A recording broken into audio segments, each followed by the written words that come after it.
On behalf of the Asian Institute of International Financial Law, otherwise known as IFAL, I'd like to extend our warmest welcome for you to join the fourth Professor Philip Smart Memorial Lecture. My name is Emily Lee. I'm the director of the IFAL, and I'll be the host of today's public lecture in memory of Professor Philip Smart. As a former faculty member at the Faculty of Law of the University of Hong Kong, Professor Smart was widely recognized for his monumental book on cross-border insolvency.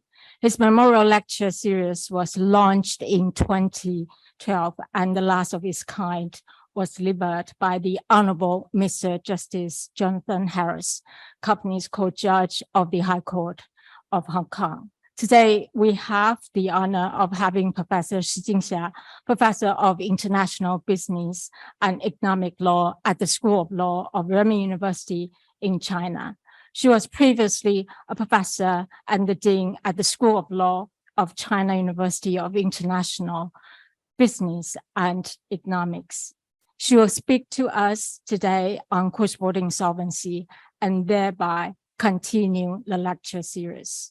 I had the pleasure of hearing her speak on the Chinese panel for the Supreme People's Court opinion on taking forward a pilot scheme in relation to the recognition and assistance to insolvency proceedings in the Hong Kong Special Administrative Region, hereinafter I would like to refer to as the arrangement. She provided a short but brilliant account of the historical and practical aspects of the arrangement. She'll be talking to us about the cross-border insolvency cooperation between mainland China and Hong Kong, and whether the arrangement, which was adopted in May 2021, is enough and why. It is therefore timely that we look closely into the arrangement and how it deals with these cross-border insolvency cases. In doing so, she will cover recent high-profile cross-border insolvency cases, such as those relating to the Peking University Founder Group, Tsinghua Uni Group, and Hainan Airlines. From her analysis, Professor Shi will explain why the arrangement is far from being enough to cope with all the cross-border insolvency cooperation matters between mainland China and Hong Kong, and why the arrangement has not fulfilled its mission to the full extent. She will also provide her views on whether and how to improve the current unsatisfactory status, which we believe will be enlightening for the future of cross-border insolvency between the two jurisdictions. Now that I have provided a brief introduction of our speaker and topic today, please give a very warm welcome to Professor Shi Jingxia.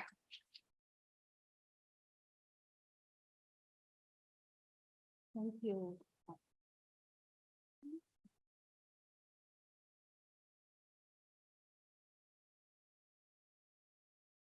Ladies and gentlemen, good afternoon. Emily, thank you so much for your very kind and detailed introduction for me. It's my great pleasure and a tremendous honor to be here today delivering the fourth Professor Philip Senjiang Smart Memorial Lecture.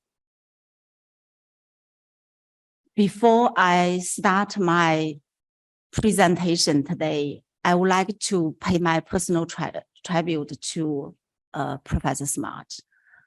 I think the early, also unfortunate leave of Professor Smart was not only a great loss to Hong Kong U Faculty of Law, but also to international legal community, particularly for those who are interested in the area of cross-border insolvency.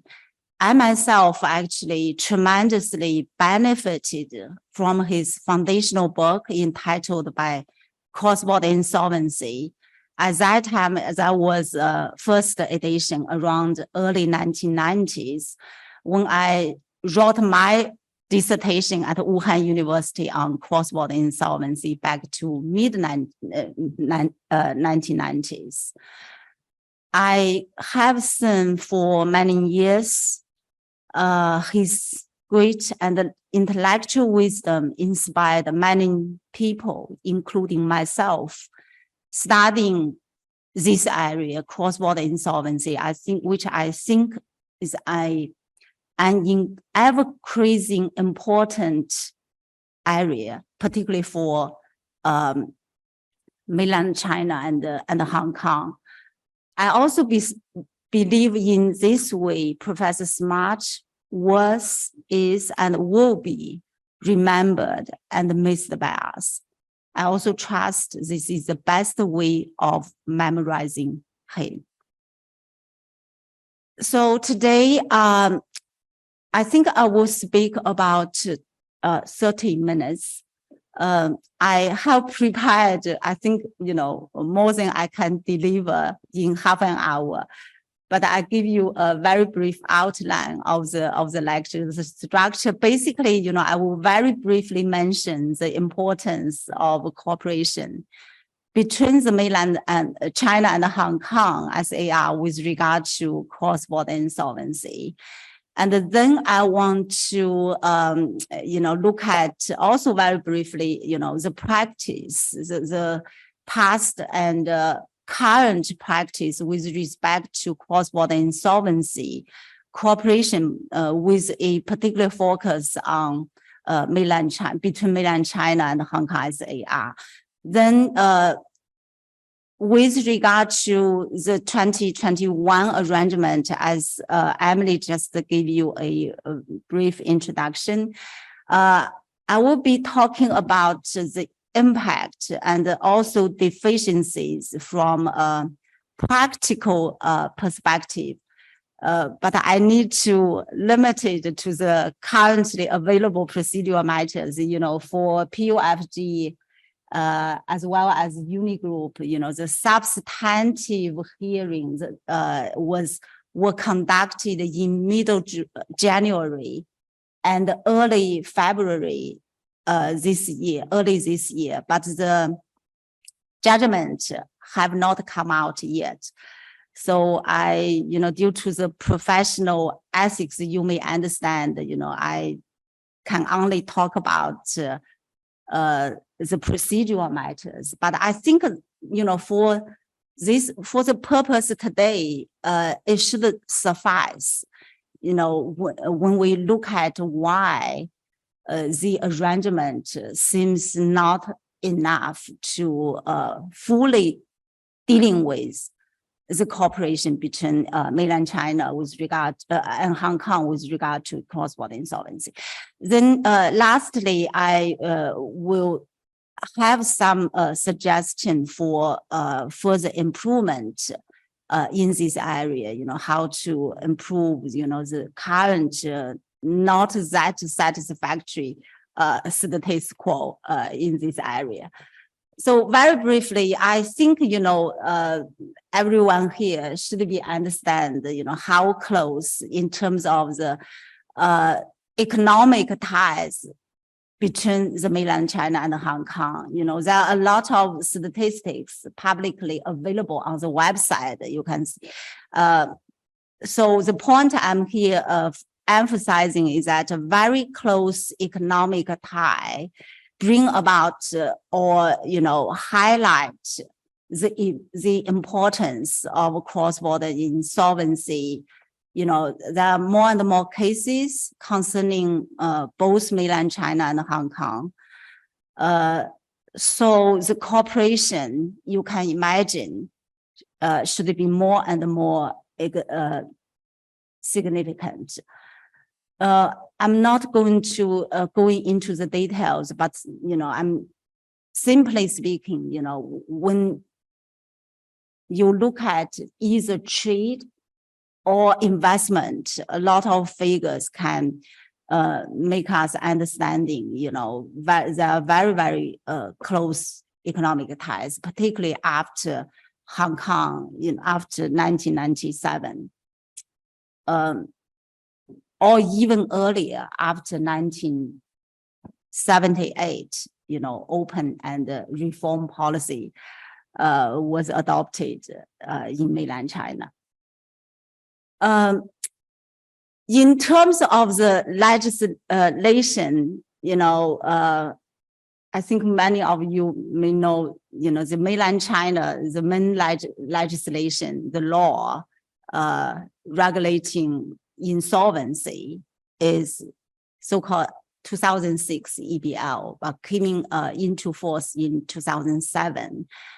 But unfortunately, there is only one article, which is Article 5, dealing with cross-border insolvency issue. This article was drafted in early this century, around 2000 and 2001.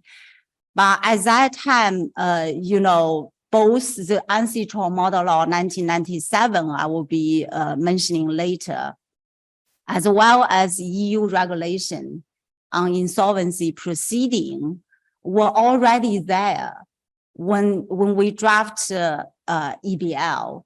So my suggestion back to that time is that, we should have a special chapter, specific chapter dealing with cross-border insolvency issues.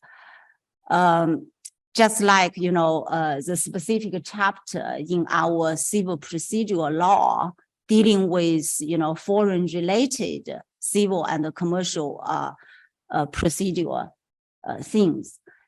But unfortunately, my suggestion was not approved or not adopted, and I was only allowed to write one article dealing with cross-border insolvency.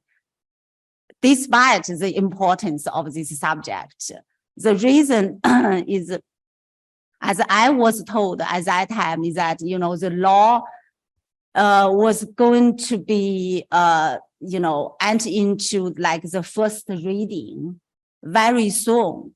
So there is no time for you to insert one new chapter that will, delay the whole legislation process. That's a big thing, as you can understand.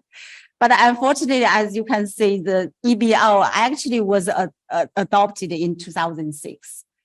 But I think the fundamental reason behind, this, the only one article dealing with this important subject is that, not so many people at that time realized the importance of this subject. So there is only one article. I have only, I was only allowed to write one article. So this article can only deal with the very basic principle in relation to cross-border insolvency. So two sub-paragraphs, as you can see, I don't think, I have time, dealing with this article. I know many of you should know well about this article. So in terms of the practice, so we understand, there are actually two-way cross-border insolvency cases. One way is outbound cases. That means, the insolvency proceedings commenced by PRC court, which were recognized and provided a certain assistance outside the jurisdiction of the PRC. So right now, I am not sure this is all the cases, but I think they should, as you can search from the website, you can exhaust all the materials. This is what I, have been doing for many years. I only located nine cases, outbound cases. So the first one actually was more than 2 decades ago. The first case was recognized by Hong Kong High Court. That was in 2001. It's we call the JITIC case. JITIC was the then largest bankruptcy case since the PRC was founded in 1949. So but that was a long time ago. At that time, that bankruptcy was very, very influential, both home and abroad. That judgment was delivered by Judge Jill, but it's very interesting. The Judge Jill actually, as he told to us, he's not like a company judge, he's a criminal judge. So he said, his colleague, company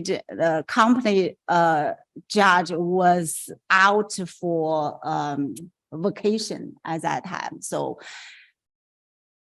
but this, I think, explain why for, you understand, for a criminal judge, the cooperation, he has a very deep mindset of cooperation. So that's why back to 2001, Judge Jill can finally, recognize the effect of the judicial proceeding commenced by Guangdong High Court. Then after many years, 2014, there was a case, Toe Point, which was recognized by New Jersey Bankruptcy Court. And then all other cases formally recognized are very recent phenomena. Two of them were recognized by Hong Kong High Court. Actually, the judgment were both delivered by His Lordship Judge Harris. That's average in 2020, and also CEFC Shanghai International Group Huaxin case. There are some very recent cases, but I'm not sure whether, finally what's the outcome. It seems it's hard to give a forecast. HANA, Hainan was also recognized by Hong Kong High Court. And there is a PUFG, as mentioned by Emily just now. But this case was very interesting. It's a general recognition of bankruptcy proceeding commenced in Beijing. But local proceedings, which concern actually a large amount of money, local litigation proceeding were not stayed. I will get back to this decision later on.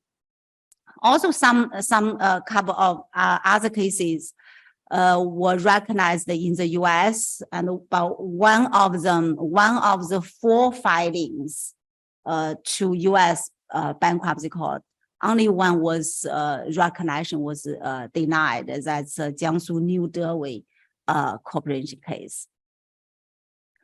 In terms of the Uni Group, you can see actually Uni Group, in that case, there is no letter of request was issued by Beijing court. That was outbound cases. In terms of the inbound cases, which means the proceedings commenced in foreign jurisdiction, was recognized by mainland by PRC court. Very recently, the first case. Also, I said the first case invoking the Article 5 was a case, decided in Xiamen Maritime Court, not one of the pilot city, not Xiamen Intermediate People's Court, but Xiamen Maritime Court, recognizing a proceeding commenced in Singapore. And I think many of you here know the very famous Samson paper case. The proceeding was, the winding up was in Hong Kong, and the letter of request was issued by Hong Kong High Court, and finally recognized by Shenzhen Intermediate People's Court. Also very recently in January, early this year, Beijing Bankruptcy Tribunal, also referred to as Beijing #1 Intermediate People's Court, recognized a German insolvency proceeding.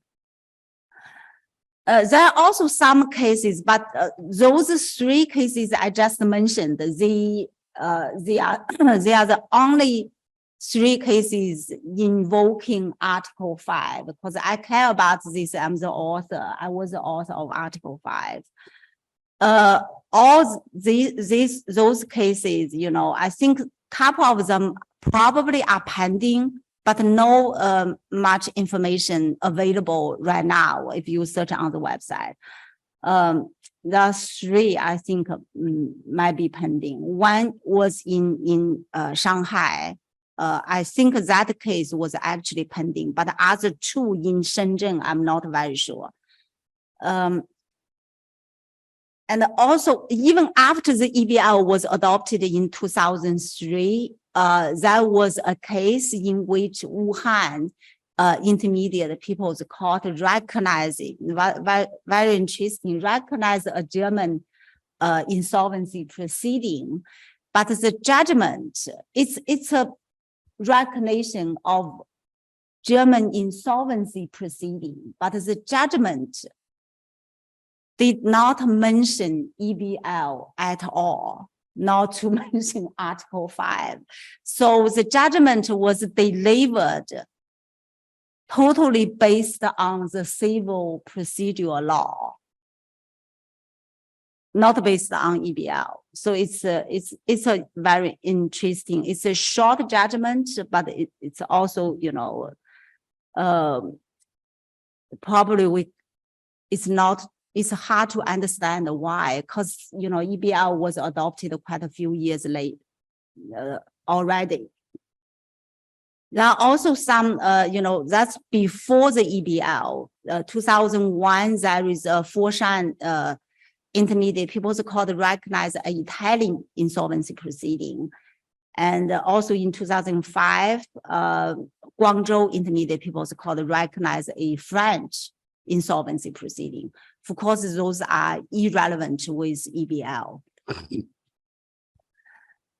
So mainland China serves as right now the 2nd largest economy in the world. But, you know, if you look at this table, this is a US Chapter 15 case. Chapter 15, as you may know, it's a chapter adopting UNCITRAL model law.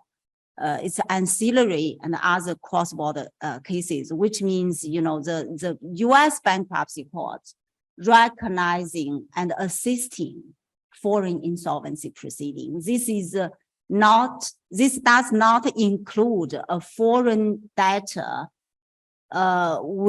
which commenced a full insolvency proceeding in the US. This is only about Chapter 15,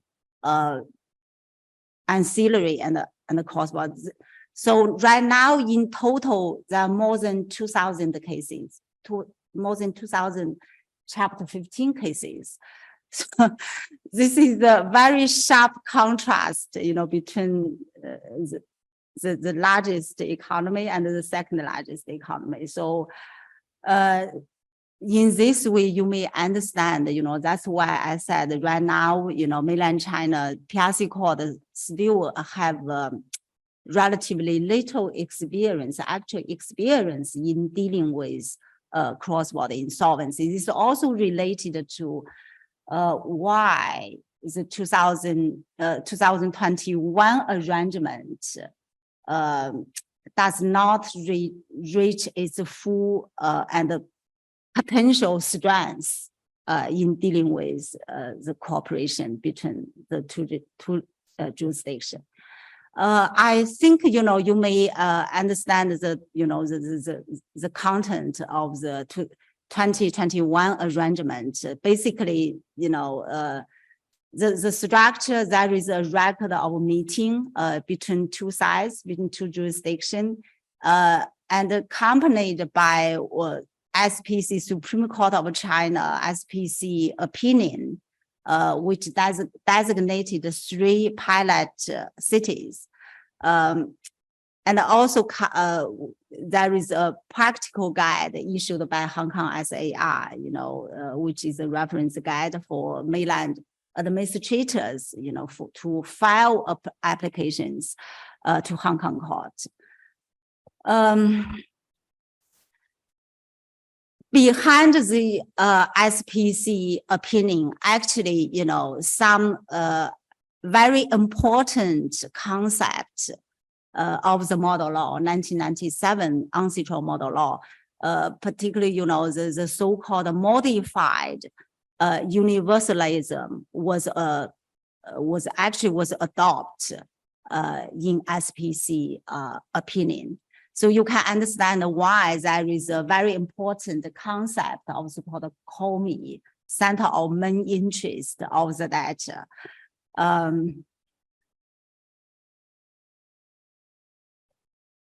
So basically, under the arrangement, theoretically speaking, on the one hand, upon the request of Hong Kong administrator, a PRC, the court may appoint a mainland administrator to assist in the case. They either appoint a mainland administrator or may not. So right now, the PRC court has not had any practice in this respect, which I mean, appointing another mainland administrator in assisting Hong Kong proceeding, because this was not what happened in Samson paper case. So the big issue from my perspective is that it seems, you see PRC court and Hong Kong, exercise very different economic system and as well as legal system. So the question I think is, like a metaphor, does water mingle with oil? Or you can say, put another way, how to make oil. When you cook, you may need to use oil as well as water. How to make those two stuff working together to fulfill the certain functions. There are a lot of issues in practice, but I think, due to in the sake of timing, I particularly mentioned the issue of communication and cooperation. This is not a very like a legal issue, but practically speaking, it's very important in terms of the cooperation, actual cooperation between the two sides, as demonstrated by PUFG case. We can see, the ancestral model law and the EU regulation on insolvency proceeding 2015 recast both emphasize the importance of cooperation among practitioners, including administrators, as well as judges, and also judges and administrators. The SPC's opinion under the 2021 arrangement also also expressly provides in Article 24, saying that courts in the pilot areas, cities in the mainland, shall actively communicate and take forward cooperation with the Hong Kong court. In addition to routine, of course, this is mostly before the pandemic, routine exchange of idea between the mainland courts led by Supreme Court in the PRC and the Hong Kong court. another kind of communication or second communication, particularly under the arrangement, is a communication and a cooperation in the management of particular cases, including PUFG and Unigroup. So if you are interested, I definitely encourage you to read the decision rendered by Honorable Justice Harris. You know, this is a very interesting, I think also very enlightening decision made by him. The last several paragraphs, starting from paragraph 64,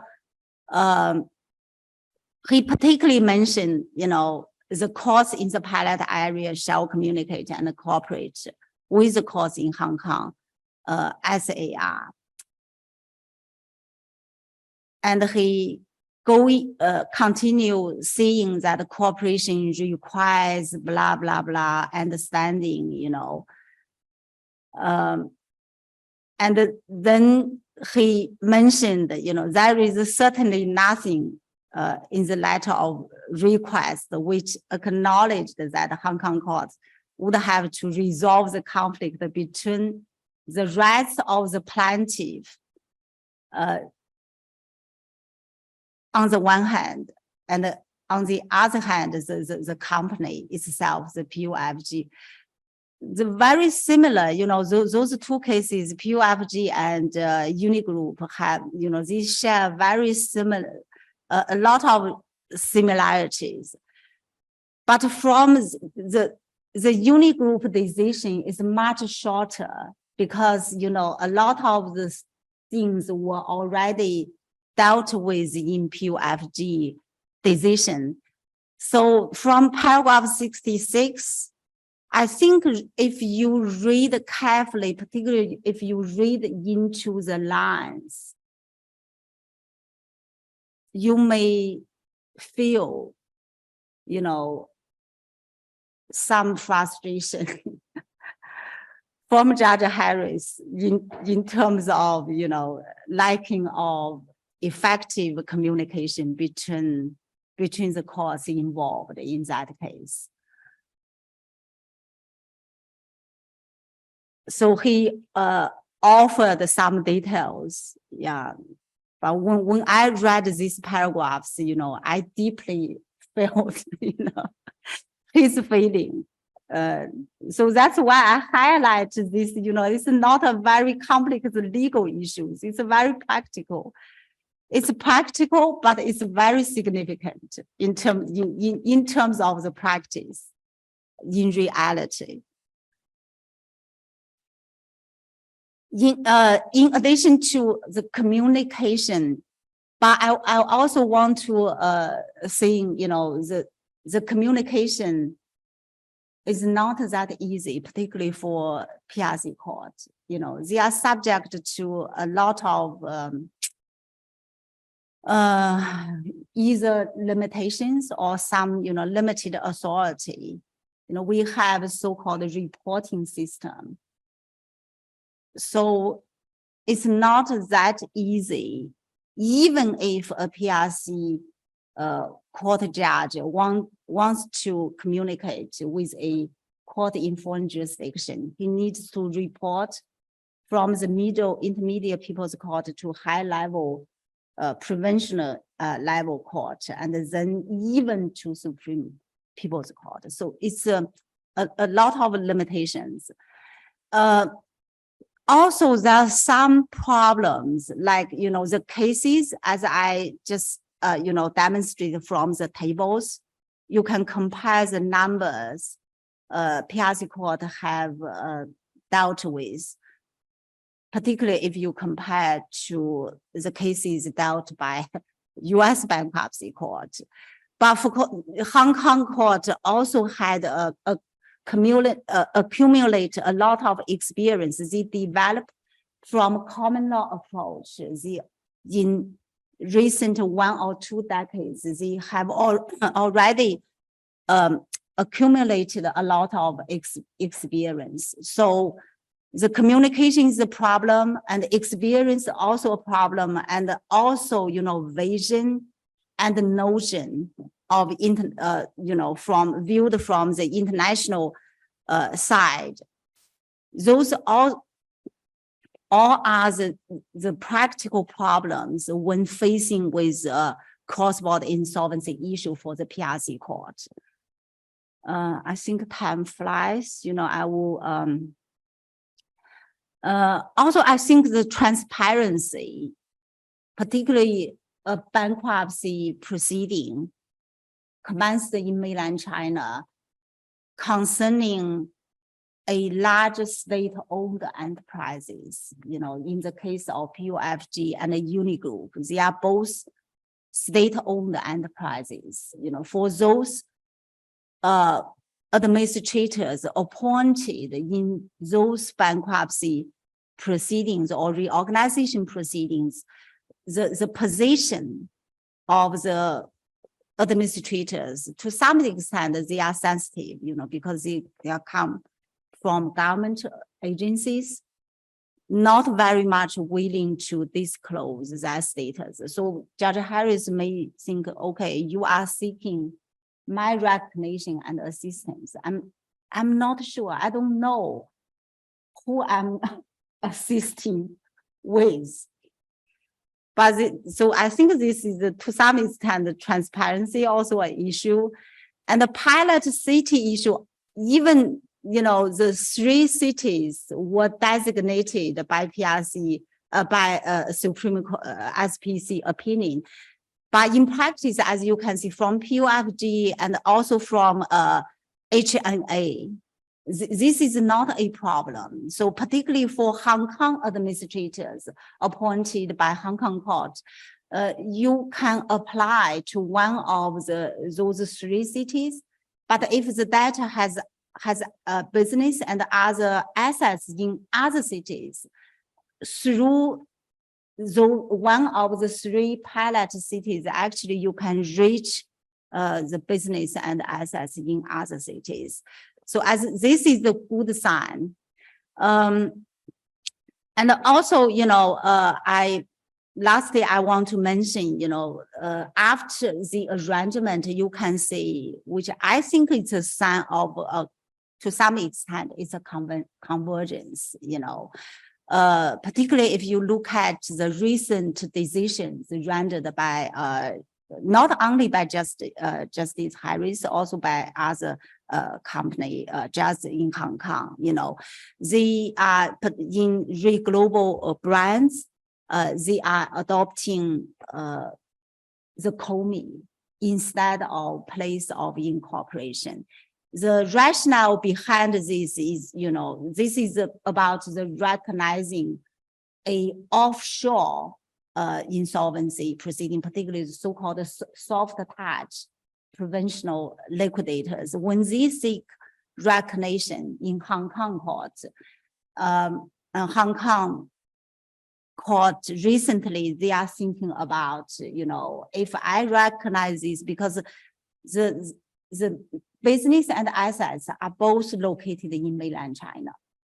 So that's why, you know, they are adopting, you know, the COMI instead of place of incorporation. I think this shows some sign of convergence. And behind this, I suggest if there is improvement, I think better alignment with ancestral model law. As I learned from a podcast from III website, you know, interviewing Justice Harris, it seems that Hong Kong has been adopting, considering the adoption of ancestral model law.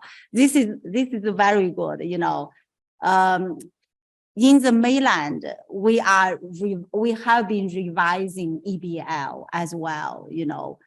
There is chapter 15. Also chapter 15, I said this chapter, you know, you better not change the number of this chapter. Chapter 15, finally, we may be having a specific chapter dealing with cross-border insolvency issue. So by aligning ancestral model law, I think this is also good for future cooperation between mainland China and Hong Kong. So lastly, my remarks, I think, mainland China and Hong Kong, there are a lot of differences in terms of, social culture, environment, social policy, legal system, as well as, economic skills. Very different, but as we can see from international experience, the mix of this kind of different system can work, does work. I think also can work, at least, by some way, including using ancestral model law as a benchmark, also training and education mainland role player, particularly mainland PRC court judges, and mutual understanding of each other. I think we have some foundation to believe, there will be a better future in terms of cross-border insolvency, cooperation between the mainland China and the PRC. I'm not sure what, probably because this is a holiday. I'm very glad seeing, as I see, Hong Kong now is again full of life, plenty of vigor. I think, the past Hong Kong has already come back. So I do believe we will be having a better future, not only for economic development of Greater China area, as well as, more specifically, cross-border insolvency cooperation. Thank you so much. I'm waiting for my. Thank you very much, Professor Shi, for very enlightening lecture in memory of Professor Philip Smart. And you were very skillful and ended the lecture at a high note. Can I invite the questions from the audience? If you are prepared to ask questions, could you press the silver button next to the microphone? Thank you.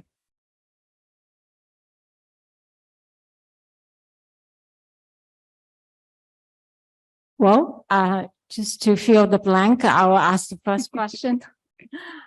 Professor Shi, do you envisage the agreement will be codified into law in China, in mainland China? And if so, where would it be placed under? For example, the civil procedure law or EBL enterprise bankruptcy law, Article 5 in particular, or in another piece of legislation, if there is a separate piece of legislation for it.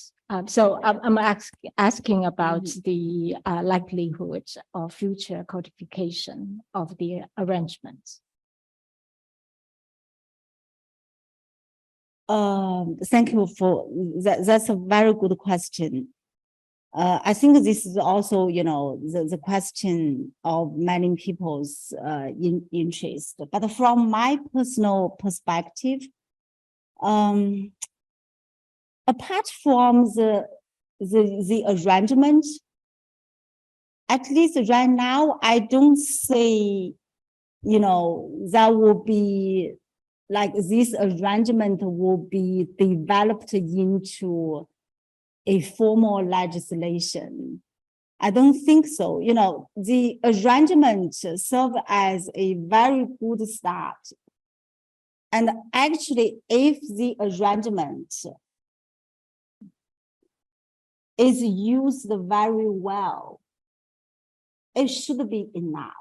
Well, dealing with the thing is, it's a matter of legal certainty that I'm concerned, and hence the question, because even though it's a pilot measure and it's on trial, but we know that it has the effect of law, and it does not seem to be a memorandum of understanding, because those three pilot courts, they do not seem to be able to reject applying the pilot major. And so that's exactly why, this was my concern and question. As I briefly mentioned, in my last several minutes, as demonstrated by actual cases, particularly by HNA and the PUFG, you can see, Hainan court and the Beijing court were not included in so-called pilot cities, but it doesn't prevent mainland more PRC court other than the pilot cities court from applying for recognition and assistance to Hong Kong court. Yes. But a lot of, discussion when we, I personally, I was also deeply involved in, the arrangement, the drafting and discussing the arrangement. Of course, my suggestion is, we should have at least 14 pilot cities. Why? Because, at that time in mainland China, there were 14 bankruptcy tribunal were already set up. All the bankruptcy tribunal, they have, because they were established within like intermediate people's court, like Beijing #1, the Shanghai #3, But there were 14 bankruptcy tribunals specific, like not totally like bankruptcy court in the US, because they are specialized court, but in mainland, they are specialized tribunal. All those tribunals have a standard function, because this is from the Supreme People's Court. They have standard function, 4 functions. The third is to trial, accept cross-border insolvency cases. So we suggest, the pilot city should be in, at least to those 14 bankruptcy tribunal. But I think Supreme Court was very cautious. They explained from the very outset. They said, this is only limiting Hong Kong court. They can only apply to those 3 cities, people's court. But doesn't, on the other way, it doesn't prevent other PRC courts from applying and run. So this is, for course, this is not reciprocal. Yes, it's not reciprocal. And also, I think without legal certainty, it would affect China more than Hong Kong, because the Hong Kong court, as said, very well said by Justice Harris, that when he makes the decision, it will be based on the common law principles for recognition and for granting recognition and assistance, even without the pilot major. And taking HRN case, for example, right? Taking HRN case, for example, he referred to the pilot major, the SPC opinion, but he still ruled the case. Yeah, he's quite open. He's Exactly. quite open enough. Yeah. Yes. The But of course, if you, it's not good. We realize it. Yeah. Yeah. So, the expert opinion is not always adopted. We make suggestions, but it's not up to. Yes, we are only academics. Yes. Any questions from the audience? Yes, Susan.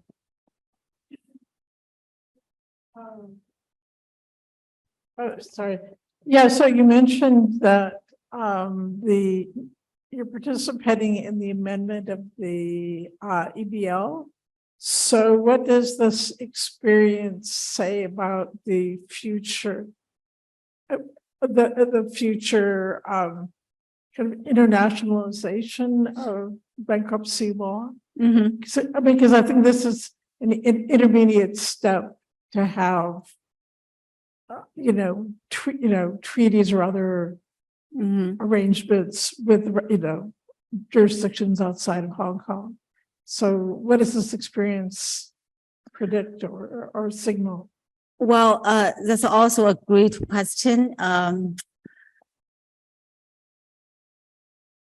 want to briefly mention, this is not a the very standard or normal revision of a law in the PRC, which means there is a huge change. As I can see from the draft, of course, I'm not supposed to disclose, its specific contents because it's not available. It's still in the process. But as I can see from the draft last year, there is a huge change in terms of it's not like a standard revision, just change a little bit for the previous law. It's a huge change, but I don't know why they don't call it the new EBL. It's a revision, but you can understand it's not like a normal revision. For example, many more chapters than the 2000 EBL. Right now, we have a specific chapter dealing with personal bankruptcy.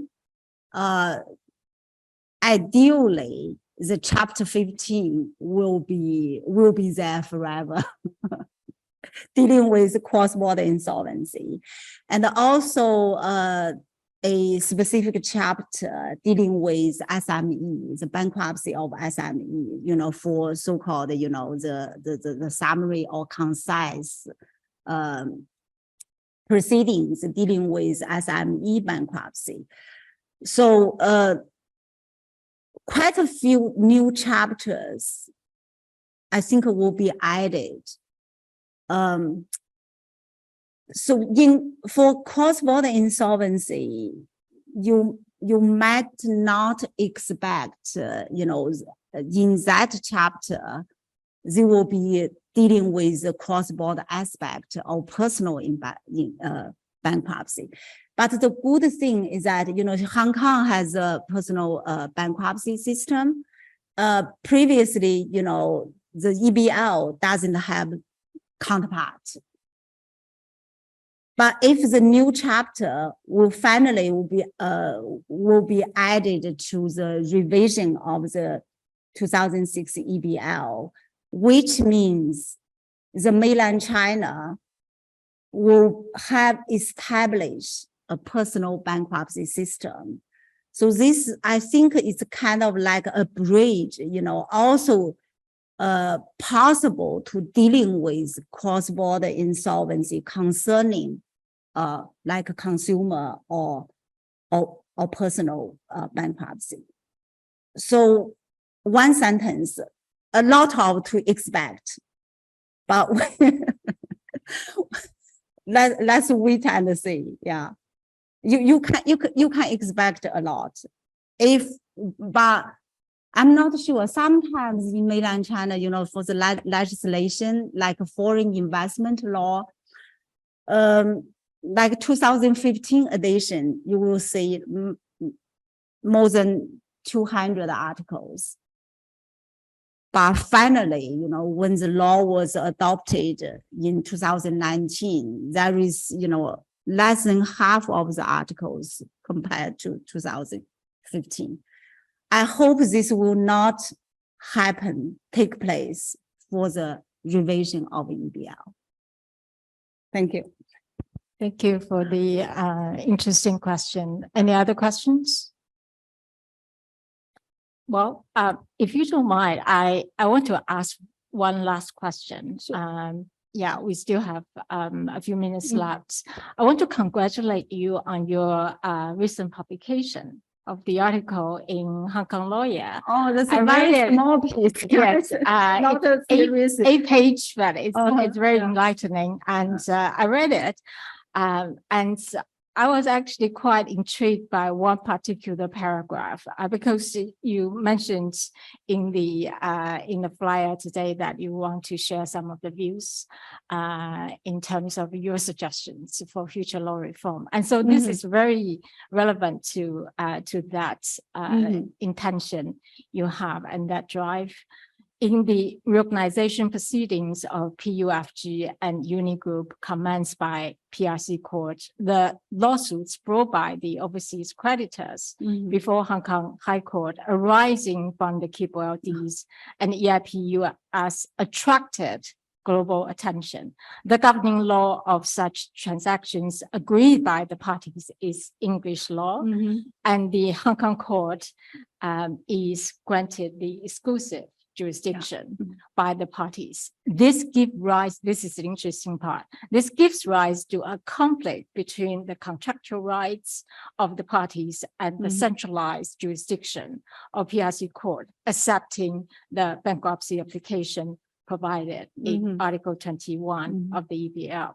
So my question is, what would you suggest for future law reform in order to resolve this conflict? Wow. This is a extremely interesting question. Actually, I think this is, if not the largest, but at least one of the largest, most complex issue in terms of the procedural matters in those two high-profile cases. So the central issue, as you mentioned, it's a conflict between Article 21 of EBL, which says, once PRC court accept a bankruptcy case, the creditors after the PRC court accepts the bankruptcy case, all the disputes Against the debtor. In relation to the debtor's property or assets shall be brought before the PRC court, which accepts the bankruptcy case. But how to look at this provision, how to understand does this article confer the exclusive jurisdiction to PRC court, which accept the bankruptcy case? We call this as a centralized jurisdiction. Yes, of course. So I was asked, when I served as an expert witness in those two cases. So how do you understand, the centralized, because I don't use exclusive jurisdiction. According to KPLD and the EIPUs, as you mentioned, those are contractual disputes between the plaintiff and the defendant, which are, the debtor, which are subject to company of those two reorganization proceeding commenced by Beijing court. The contractual term exclusively use exclusive jurisdiction, but Article 21, we call it a centralized jurisdiction. It might bring some issue, if Hong Kong court renders a judgment, substantive judgment, concerning, the rights and obligation of parties under the KPLD and the EIPUs. When the judgment is brought to the PRC court before because, those are two different jurisdictions. So the judgment rendered by Hong Kong court does not automatically have legal effect in the mainland. It has to be subject to the so-called recognition proceeding under, right now it's still a 2007 arrangement. That might arise, the jurisdiction problem, because under that arrangement, it says, for the recognizing court, this is that will be the PRC court. If recognizing court think, the value where the recognition is sought has exclusive jurisdiction on the matters, the judgment rendered in other jurisdiction will not be recognized. But still, the arrangement also use the word exclusive Yes, jurisdiction. yes. So that's why I said it's the judgment face uncertainty. So I cannot absolutely say, okay, the judgment rendered in Hong Kong will absolutely not be recognized by mainland China, by PRC court. But it does face great uncertainty. Interestingly, according to the third judicial interpretation made by Supreme Court, if the contractual disputes, like if the parties concluded the contract, which says, once there is a dispute arising from this contract in the future, we use arbitration to resolve our dispute. This article is binding, the parties can proceed with arbitration. This is very clearly provided by the third judicial interpretation made by the SPC. So interestingly, you can see, likewise, both are contractual disputes. If the parties agree they are using arbitration, so they can proceed. This is actually what happened in HNA. I also served the expert witness, but it's an arbitration proceeding before the LCIA in London. So no any problem challenging the jurisdiction of the arbitration tribunal in that dispute.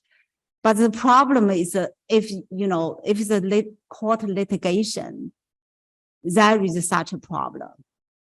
But the law does not use exclusive jurisdiction. And the civil procedural law, I don't remember, it's like Article 31 or some article, they set up several occasions under which the dispute is subject to so-called exclusive jurisdiction, but not including this kind of situation. So how to understand Article 21 remains a problem. So my suggestion is that, when revising, for the future law firm, legal reform, either by civil procedural law, either they clearly included this kind of dispute as one of the exclusive jurisdiction. But personally, I don't suggest this approach. Yes, yes. Because I think, if you read the PUFG decision, although His Lordship Justice Harris did not adopt my opinion in this regard, but I fully understand his concern. I fully understand all the reason behind his decision. So, what's the difference between using arbitration and litigation in terms, if they are both concern contractual disputes? Yes, yes. Yeah, yes. this is very interesting, but right now it's still subject to controversy. Hopefully, in the future, the jurisdiction, whether this can be exclusive jurisdiction, will be clearly provided in the future. Hopefully, Sure, hopefully, yes. so it's a very interesting issue. Yes. Thank you so much for Yeah. the very interesting Thank discussion. you. Thank you very, very much for your very clear explanation. And that's pretty much all the time we have for. We've got for this fourth memorial lecture in memory of Professor Philip Smart. Thank you very much for coming. And I have already organized the 5th one, and I'll make announcement very soon. Thank you. See you next year. Thank you. Thank you so much for your time. Thank you so much for coming.